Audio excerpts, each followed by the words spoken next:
কাল পদত্যাগ করতে পারেন রাষ্ট্রপতি। সাংবিধানিক অধিকার, সরকারের কোনো পদক্ষেপ নেই জানালেন স্বরাষ্ট্রমন্ত্রী। রাষ্ট্রপতি সাংবিধানিকভাবে ইনি পদত্যাগ করতে চাইলে অথবা স্বাস্থ্যগত কারণে যে কোনো কারণে চাইলে তার সেটা অপশন আছে।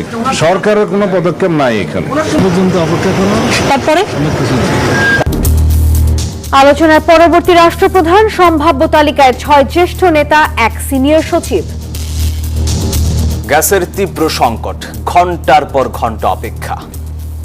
প্রেসার যেখানে 210-20 থাকার কথা সেখানে প্রেসার চলে আসছে 110-20-এ। গ্যাস পাওয়া যায় না, প্রেসার থাকে না। একবার গ্যাস নিয়ে ঢাকায় যায়, আবার আসা যায় না। আবাসিকীয় ভোগান্তি, ব্যাহত কারখানার উৎপাদন। $1 ট্রিলিয়ন অর্থনীতি গড়তে বদ্ধপরিকর সরকার। ব্রিক্স সম্মেলনে প্রধানমন্ত্রীকে নরেন্দ্র মোদীর আমন্ত্রণ। গাজী নজরুলের এমপি পদ নিয়ে স্পিকারের দিকে তাকিয়ে ইসি। ধর্ষণের অভিযোগে চট্টগ্রামে এনসিপি নেতা গ্রেপ্তার। এবার মানবতা বিরোধী অপরাধের মামলায় গ্রেপ্তার মোজাফফর হোসেন। শাপলা চত্বর হত্যার অভিযোগপত্র সোমবার।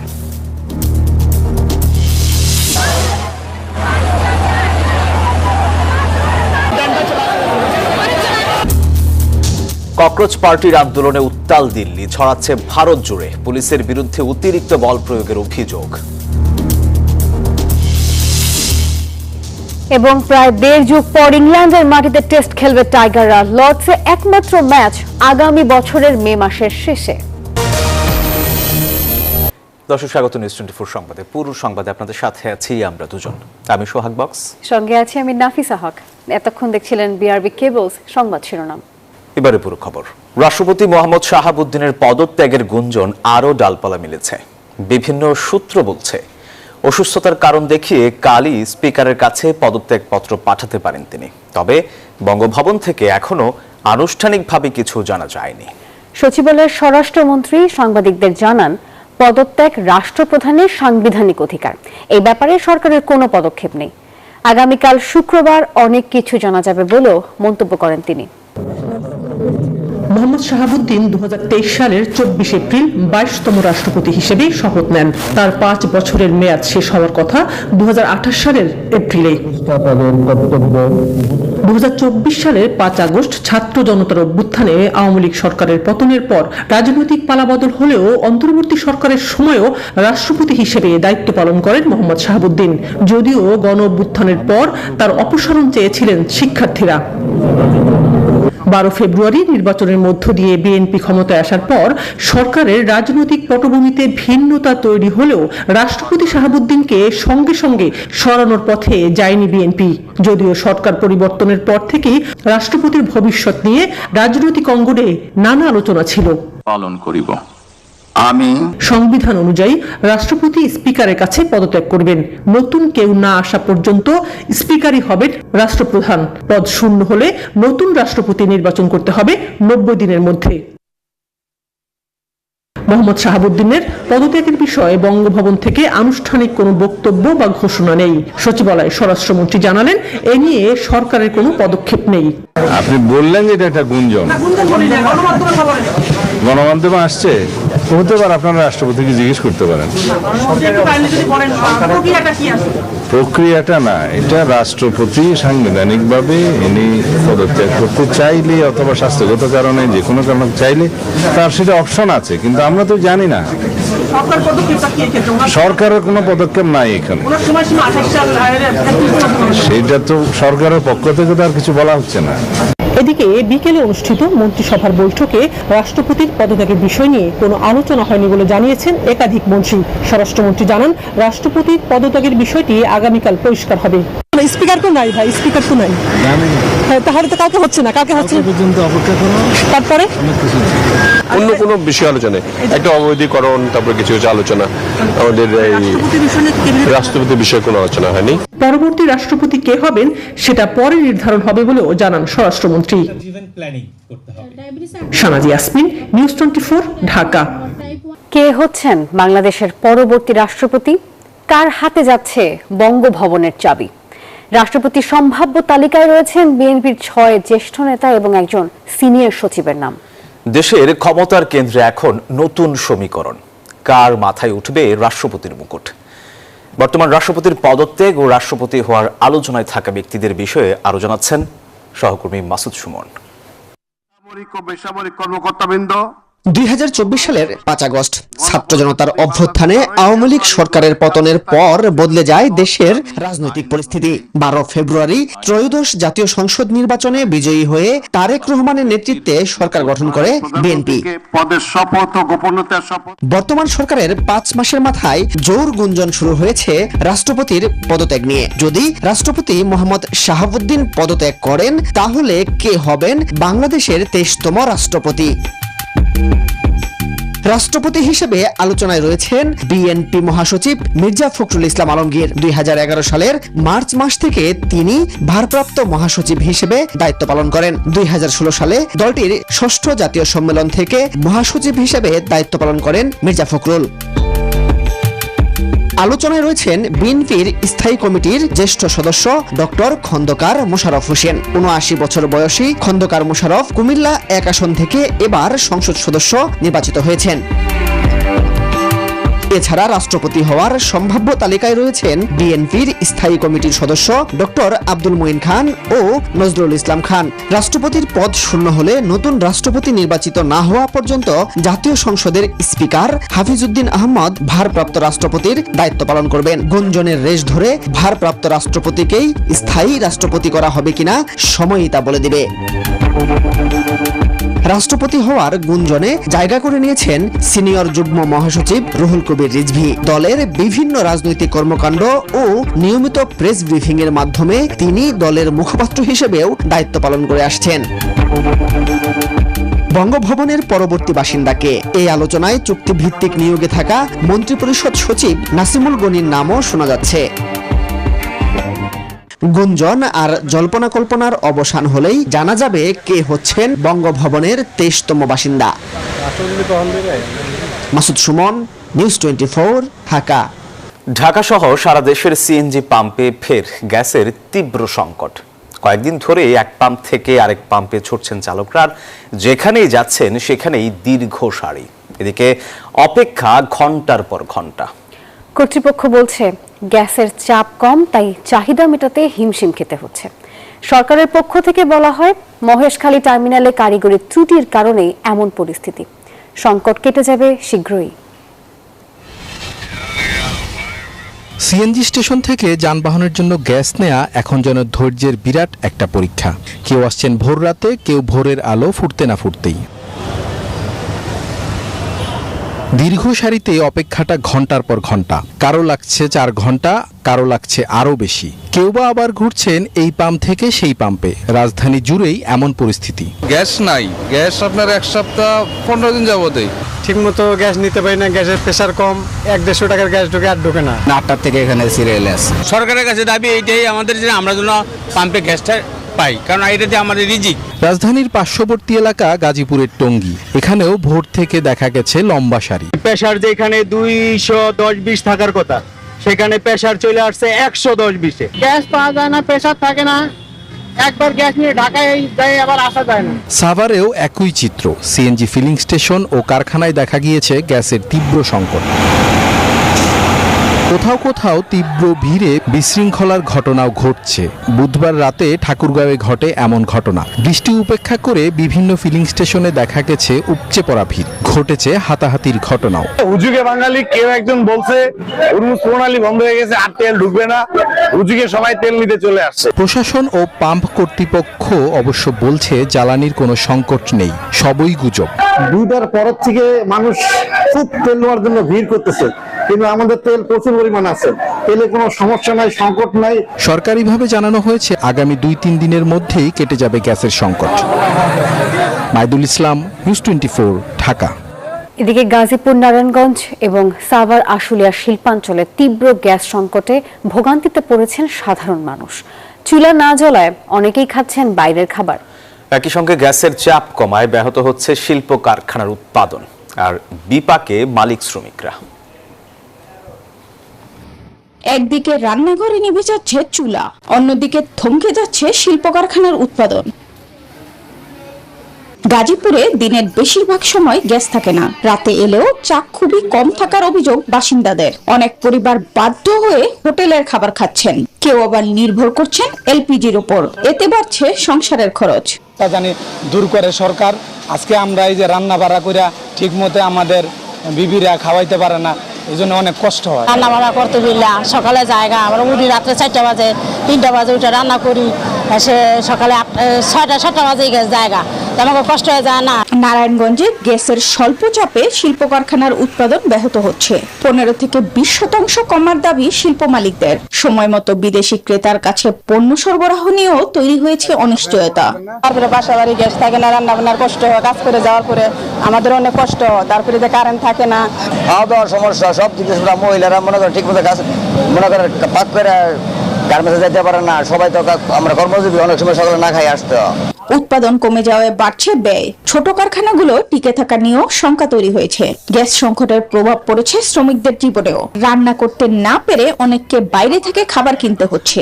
আবার উৎপাদন খরচ কমে যাওয়ায় কমছে আয়ও। ফ্যাক্টরি চালাতে খুবই বিপদের সম্মুখীন। লাইনে গ্যাস নাই, আমাদের প্রতিষ্ঠান একরকম বন্ধের অবস্থা। সংশ্লিষ্টরা জানান গ্যাস সরবরাহ স্বাভাবিক করতে কাজ চলছে, তবে শিল্প মালিকদের আশঙ্কা দ্রুত সংকটের সমাধান না হলে দেশের উৎপাদন ও রপ্তানি খাত আরো ক্ষতির মুখে পড়বে। Desk report, news 24। বাংলাদেশে বিনিয়োগে বিদেশিদের প্রতি আহ্বান জানিয়েছেন প্রধানমন্ত্রী তারেক রহমান, আর সব ধরনের সহযোগিতার আশ্বাসও দিয়েছেন তিনি। সকালে চীনমৈত্রী সম্মেলন কেন্দ্রে এক আয়োজনে এসব কথা বলেছেন, আর সেখানে জানান 2034 সালের মধ্যে $1 ট্রিলিয়ন অর্থনীতি গড়তে চায় সরকার। বিদেশি বিনিয়োগ বাড়িয়ে কর্মসংস্থান ও অর্থনৈতিক প্রবৃদ্ধি ত্বরান্বিত করার লক্ষ্যে রাজধানীর চীনমৈত্রী সম্মেলন কেন্দ্রে অনুষ্ঠিত হল ফিকি এফডিআই সম্মেলন 2026। এতে প্রধান অতিথি হিসেবে যোগ দেন প্রধানমন্ত্রী তারেক রহমান। দেশের অর্থনীতি, বিনিয়োগ ও ব্যবসা বাণিজ্যের সম্ভাবনা ও চ্যালেঞ্জের নানা দিক উঠে আসে সম্মেলনে।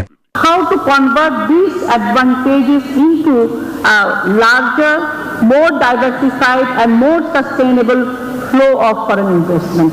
Allows us to privatize a lot of government assets in a much faster pace. It also enables us to do things like free trade zone, how we get all the students for our country, those who are in the school, colleges, universities, ready for the future of the world. এ সময় প্রধানমন্ত্রী বলেন, বাংলাদেশের দ্রুত বিকাশমান অভ্যন্তরীণ বাজার, তরুণ জনশক্তি, কৌশলগত ভৌগোলিক অবস্থান এবং নির্বাচিত সরকারের স্থিতিশীলতা বিদেশি বিনিয়োগের জন্য বড় শক্তি। তিনি আশ্বস্ত করেন, বাংলাদেশে বিনিয়োগ করলে পাশে থাকবে সরকার। The new forward-looking BNP government wants your companies to invest and expand in Bangladesh. Whether you are a local entrepreneur or a foreign investor. When you invest in Bangladesh, our government will invest in you through our time, support and policies. প্রধানমন্ত্রী বলেন, ইতোমধ্যে বিনিয়োগের আইনি সুরক্ষা জোরদার এবং কর ও VAT ব্যবস্থা সহজীকরণের উদ্যোগ নিয়েছে সরকার। সহজ করা হয়েছে মুনাফা দেশে ফেরত আনার প্রক্রিয়া। সেই সাথে পুঁজিবাজার শক্তিশালী করা এবং লালফিতার দৌরাত্ম্য কমানোর উদ্যোগ নেওয়া হয়েছে। পাশাপাশি নবায়নযোগ্য জ্বালানি, বন্দর, লজিস্টিক ও অবকাঠামো উন্নয়নেও গুরুত্ব দেওয়া হচ্ছে। We are also developing a stronger capital market, encouraging startups, reducing unnecessary regulation, cutting red tape, simplifying government procedures, and digitizing public services. প্রধানমন্ত্রী বলেন, বাংলাদেশ শুধু বিনিয়োগের গন্তব্য নয়, দীর্ঘমেয়াদী অংশীদারিত্বেরও নির্ভরযোগ্য ঠিকানা হতে চায়। দেশি বিদেশি বিনিয়োগকারীদের নতুন কর্মসংস্থান সৃষ্টি এবং একটি সমৃদ্ধ বাংলাদেশ গড়ার যাত্রায় দেশি বিদেশি বিনিয়োগকারীদের অংশীদার হওয়ার আহ্বান জানান তিনি। হোসেন শাহাদাত, নিউজ 24, ঢাকা। দিল্লিতে হতে যাওয়া ব্রিক্স সম্মেলনে যোগ দিতে প্রধানমন্ত্রী তারেক রহমানকে আমন্ত্রণ জানিয়েছেন ভারতের প্রধানমন্ত্রী নরেন্দ্র মোদী। আগামী 12-13 সেপ্টেম্বর হবে এই সম্মেলন। পররাষ্ট্র মন্ত্রণালয়ের প্রতিমন্ত্রী শামা ওবায়দ জানিয়েছেন, আমন্ত্রণের চিঠি পেয়েছে বাংলাদেশ, আর এই বিষয়ে এখনো কোনো সিদ্ধান্ত হয়নি। বিদেশ সফরের সময় রাষ্ট্রপতির সঙ্গে শেখ হাসিনার ফোন আলাপ হয়েছে কিনা এমন প্রশ্নও করেন সাংবাদিকরা। এর জবাবে প্রতিমন্ত্রী বলেন, এই বিষয়ে মন্ত্রণালয়ের কাছে কোনো তথ্য নেই। বাংলাদেশ দক্ষিণ এশিয়া অঞ্চলে স্থিতিশীলতা আশা করে বলেও তিনি জানিয়েছেন। যদি সেটা সত্যি হয়ে থাকে অবশ্যই বড়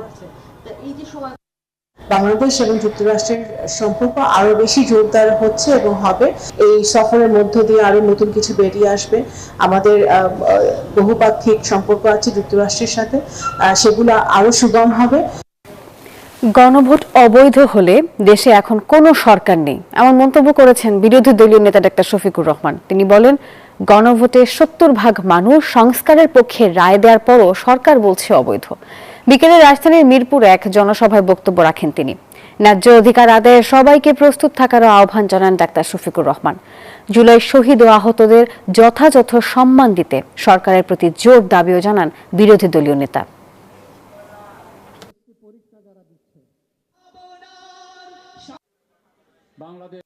যাদের কারণে আজকের সংসদ, আজকের সরকার, আজকের বিরোধী দল তাদেরকে অগ্রাহ্য অপমান করবেন না, তাদের আত্মা অভিশাপ দেবে।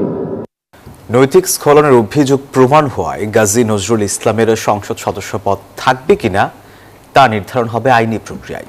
দল থেকে তাকে বহিষ্কারের বিষয়টি আনুষ্ঠানিকভাবে জাতীয় সংসদের স্পিকারের কাছে জানানোর উদ্যোগ নিয়েছে জামায়াত ইসলামী।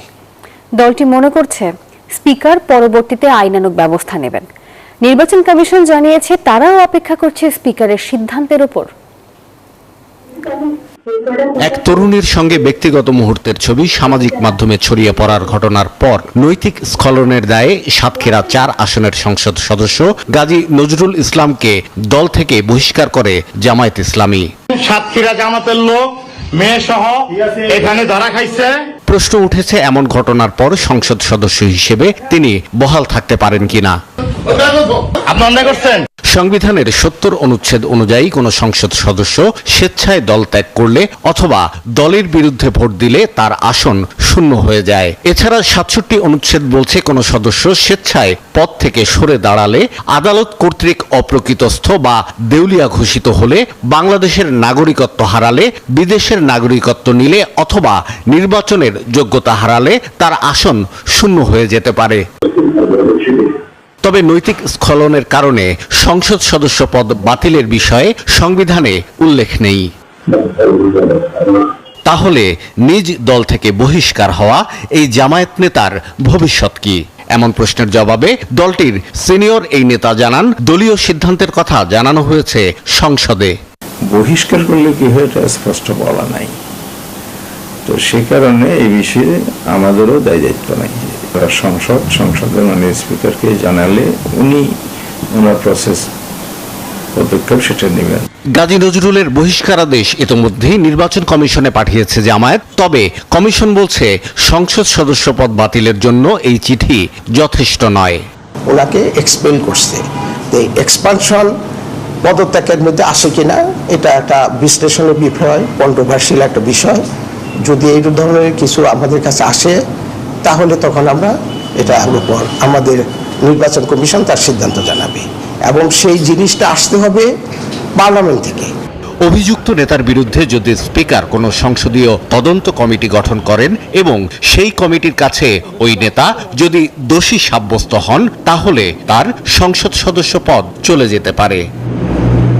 শাহ আলী জয়, নিউজ 24, ঢাকা। বিয়ের প্রতিশ্রুতি দিয়ে অবৈধ সম্পর্ক স্থাপন এবং পরবর্তীতে যোগাযোগ বিচ্ছিন্ন করে প্রতারণার অভিযোগে চট্টগ্রাম মহানগর এনসিপির মহানগরের এক নেতাকে গ্রেপ্তার করেছে পুলিশ। গ্রেপ্তারকৃত আফতাব মজুমদার এনসিপি চট্টগ্রাম মহানগর কমিটির সংগঠক, বন্দর থানা যুবশক্তির আহ্বায়ক। প্রায় ৩ মাস আগে ফেসবুকে পরিচয় সূত্রে ভুক্তভোগী নারীর সাথে প্রেমের সম্পর্ক গড়ে তোলেন। বিভিন্ন সময়ে গভীর সম্পর্কে লিপ্ত হন তারা, আর এরপরে বিয়ের প্রতিশ্রুতি এড়িয়ে যোগাযোগ বন্ধ করে দেন। এর প্রেক্ষিতে ধর্ষণের অভিযোগে মামলা দায়ের করে ভুক্তভোগী পরিবার। এবার মানবতা বিরোধী অপরাধের মামলায় গ্রেপ্তার শহীদ জিয়া হত্যার আসামি মুজাফফর হোসেন। সাবেক এই সেনা কর্মকর্তাকে 2 দিনের রিমান্ডও দিয়েছে আন্তর্জাতিক অপরাধ ট্রাইব্যুনাল। চিফ প্রসিকিউটর জানান, বিভিন্ন অপরাধে তার সম্পৃক্ততার তদন্ত চলছে। সোমবার শাপলা চত্বর হত্যা মামলার অভিযোগপত্র দাখিল হবে বলেও তিনি জানান। কঠোর নিরাপত্তায় শহীদ রাষ্ট্রপতি জিয়াউর রহমান হত্যা মামলার আসামি সাবেক সেনা কর্মকর্তা মুজাফফর হোসেনকে ঢাকা সেনানিবাস থেকে আনা হয় আন্তর্জাতিক অপরাধ ট্রাইব্যুনালে। মানবতাবিরোধী অপরাধের মামলায় তাকে গ্রেপ্তার দেখানো ও জিজ্ঞাসাবাদের আবেদন করে প্রসিকিউশন। শুনানি শেষে তা গ্রহণ করে ট্রাইব্যুনাল। মানবতাবিরোধী অপরাধের সংশ্লিষ্টতায় তাকে আমাদের এখানে এনে জিজ্ঞাসাবাদের জন্য আমরা আবেদন করেছিলাম। সেই আবেদনের পরিপ্রেক্ষিতে আজকে মাননীয় ট্রাইব্যুনাল তাকে 2 দিন জিজ্ঞাসাবাদের জন্য আমাদেরকে অনুমতি দিয়েছেন। চিফ প্রসিকিউটর বলছেন, বিভিন্ন মানবতাবিরোধী অপরাধের সাথে মোজাফফর হোসেনের সম্পৃক্ততার তদন্ত চলছে। আমাদের সন্দেহ হচ্ছে যে তৎকালীন সরকারের সাথে তার সংশ্লিষ্টতা ছিল এবং তার সংশ্লিষ্টতার মধ্য দিয়েই মানবতাবিরোধী অপরাধেও তিনি অংশগ্রহণ করেছেন এবং মাসুদউদ্দিন চৌধুরীর মতো এরকম যে দুষ্কৃতিকারীদের সাথে তার একটা সুসম্পর্ক বজায় রেখেছেন। এদিকে সোমবার ট্রাইব্যুনালে শাপলা চত্বর হত্যা মামলার অভিযোগপত্র দাখিল করা হবে বলেও জানান চিফ প্রসিকিউটর। নিয়ে আগামী সোমবার দিন আপনাদেরকে ব্রিফিং করব, আশা করি ওই দিন ইনশাআল্লাহ ফরমাল চার্জ দেব। এদিন প্রয়াত জামায়াত নেতা দিলওয়ার হোসেন সাইদির মামলার সাক্ষী সুখরঞ্জন বালি অপহরণ মামলায় অভিযুক্ত ফজলুর রহমানকেও ট্রাইব্যুনালে হাজির করা হয়। আমরা একটি মিসকেস ফাইল করেছিলাম। মাহমুদ হাসান, নিউজ 24, ঢাকা। চট্টগ্রাম বোর্ডের স্থগিত এইচএসসি ও সম্মান পরীক্ষা 27 জুলাই থেকে শুরু হবে জানিয়েছেন আন্তঃশিক্ষা বোর্ড সমন্বয় কমিটি। এক বিজ্ঞপ্তিতে জানানো হয় 27 জুলাই থেকে আগের রুটিন অনুযায়ী পরীক্ষা হবে। নিয়মিত পরীক্ষার পর স্থগিত পরীক্ষাগুলোর রুটিন প্রকাশ করা হবে। অতিবৃষ্টি ও পাহাড়ি ঢলে দেখা দেয়া বন্যার কারণে চট্টগ্রাম বোর্ডের এইচএসসি ও সমমানের এসব পরীক্ষা স্থগিত করা হয়। সরকারের আশ্বাসে থামেনি শিক্ষার্থীদের ক্ষোভ, বরং আরও উত্তপ্ত হয়েছে দিল্লির রাজপথ। শিক্ষামন্ত্রীর পদত্যাগের দাবিতে আন্দোলন অব্যাহত রেখেছে ককরোচ জনতা পার্টি। দিল্লির বিক্ষোভ ছড়িয়ে পড়ছে পশ্চিমবঙ্গ, বিহার, উত্তরপ্রদেশ সহ বিভিন্ন রাজ্যে। শিক্ষা ইস্যুতে শুরু হওয়া এই প্রতিবাদ এখন ক্রমেই রূপ নিচ্ছে বড় রাজনৈতিক চ্যালেঞ্জে। বাড়ছে সরকারের ওপর চাপ, তীব্র হচ্ছে বিরোধিতার সুর।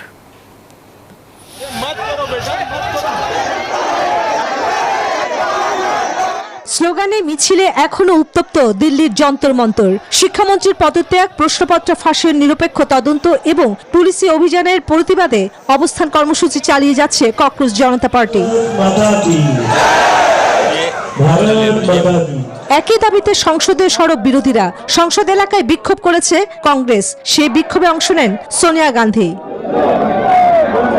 দিল্লির গণ্ডি পেরিয়ে আন্দোলনের ঢেউ আরও ছড়িয়ে পড়ছে দেশের বিভিন্ন শহরে। কলকাতা, বেঙ্গালুরু, পুনে সহ একাধিক জায়গায় দেখা গেছে বিক্ষোভ মিছিল ও অবস্থান কর্মসূচি। কয়েকটি স্থানে পুলিশের সঙ্গে সংঘর্ষ হয় আন্দোলনকারীদের। এদিকে অসুস্থতার কারণে আন্দোলনের মাঠ থেকে কয়েক ঘন্টা বিরতি নিয়েছেন ককরোচ জনতা পার্টির প্রতিষ্ঠাতা অভিজিৎ দীপকে। তবে আন্দোলন থেকে সরে যাননি তিনি। সমর্থকদের উদ্দেশ্যে দেওয়া বার্তায় জানিয়েছেন, বিরতি শুধু শরীরের, আন্দোলনে নয়, দ্রুত আবার ফিরবেন রাজপথে। বুধবার মধ্যরাতে পুলিশের দমন পীড়ন শিক্ষার্থীদের যন্তর মন্তর থেকে সরাতে পারেনি, বরং প্রতিটি হস্তক্ষেপ যেন আন্দোলনের আগুনে নতুন করে ঘি ঢালছে। বাড়ছে সরকারের উপর চাপ। চন্দ্রা, নিউজ 24। দীর্ঘ 17 বছর পর ইংল্যান্ডের মাটিতে টেস্ট খেলবে বাংলাদেশ জাতীয় দল। পুরুষ দলের পাশাপাশি 2027 সালে ইংল্যান্ড সফরে যাচ্ছে বাংলাদেশ নারী ক্রিকেট দলও। England and Wales cricket board প্রকাশিত সূচি অনুযায়ী আগামী 28 মে থেকে 1 জুন পর্যন্ত লন্ডনের ঐতিহাসিক লর্ডসে একমাত্র টেস্টে মুখোমুখি হবে বাংলাদেশ এবং ইংল্যান্ড। 2010 সালের পরেই প্রথম ইংল্যান্ডের স্বাগতিকদের বিপক্ষে টেস্ট খেলবে টাইগাররা। অন্যদিকে সেপ্টেম্বরে ইংল্যান্ড সফরে যাবে বাংলাদেশ নারী দল। সফরে তারা খেলবে 3 ম্যাচের টি20 এবং 3 ম্যাচের ওয়ানডে সিরিজ। দর্শক, এই ছিল সংবাদে। পুরো আয়োজনের সঙ্গে থাকার জন্য ধন্যবাদ সবাইকে।